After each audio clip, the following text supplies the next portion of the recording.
Hello NBA fans, and welcome back to the NBA, the week that was. Today, I'll be focusing on a team that is currently on a 14-game win streak and has surprised NBA fans and analysts all across the world. As you would have realized by now, this is another in-depth analysis of an NBA team, so let's not waste a moment and get right into the 11th episode of the NBA, week that was. The team of the week is the Toronto Raptors.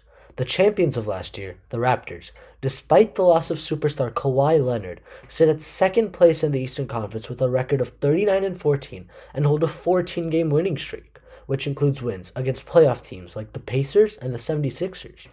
Last summer, when Kawhi Leonard left to join the Clippers in Southern California, everyone, including myself, believed that the Raptors were one-season wonders and were going to tear it all up and start a rebuild. With a roster full of veterans such as Kyle Lowry, Marc Gasol, and Serge Ibaka, a lot of people were expecting the Raptors to trade these players at the trade deadline and start a rebuild around emerging star Pascal Siakam and teammates Fred VanVleet and OG Anunoby. However, the Raptors have defied all odds and, in my opinion, are the dark horse contenders to not only make but win the NBA Finals. Yes, I believe the Raptors have what it takes to go all the way once again, just this time without a top 5 player in the league. How have the Raptors been so successful again, you might ask? Well, like all great teams, there are multiple factors. The first factor is the head coach of the Raptors, Nick Nurse. Nurse is a basketball guru, and he has shared his vast knowledge of the game with the rest of the Raptors. Nurse is a brilliant in-game manager. He knows what offense to play and when to play it, and the same can be said for the defensive end. The Raptors are notorious for employing various zones and unorthodox defenses, such as the box and one, that are extremely rare in the modern NBA. He expects his players to be ready to transition into whatever defense the game requires, and the players have held that expectation.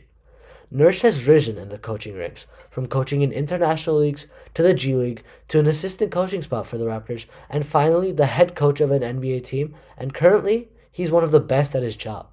The next key factor is the depth that the Raptors possess. Their best player is Pascal Siakam, who I will talk about later, but they have at least 5 or 6 guys besides Siakam who are game changers on that team. Players like Marc Gasol, Serge Ibaka, Norman Powell, Kyle Lowry, and Fred VanVleet can all win you basketball games, and having such depth will always reap benefits for a team. How do the Raptors have so much depth, you might ask, despite having so many low draft picks? Well, their developmental system under GM Masai Ujiri is just out of this world. Let's start from the bench.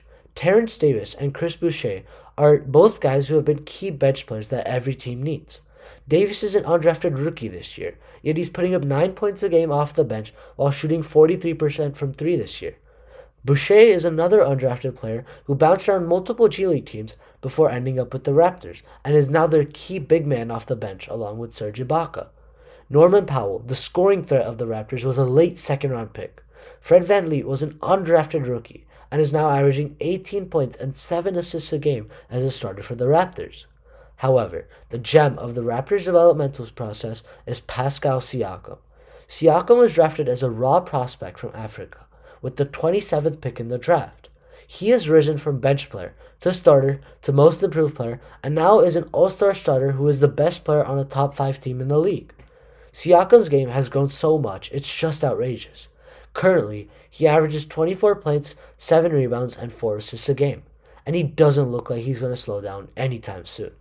Overall, this Raptors team, with the depth and knowledge they possess, can go all the way and be an improbable NBA champion once again.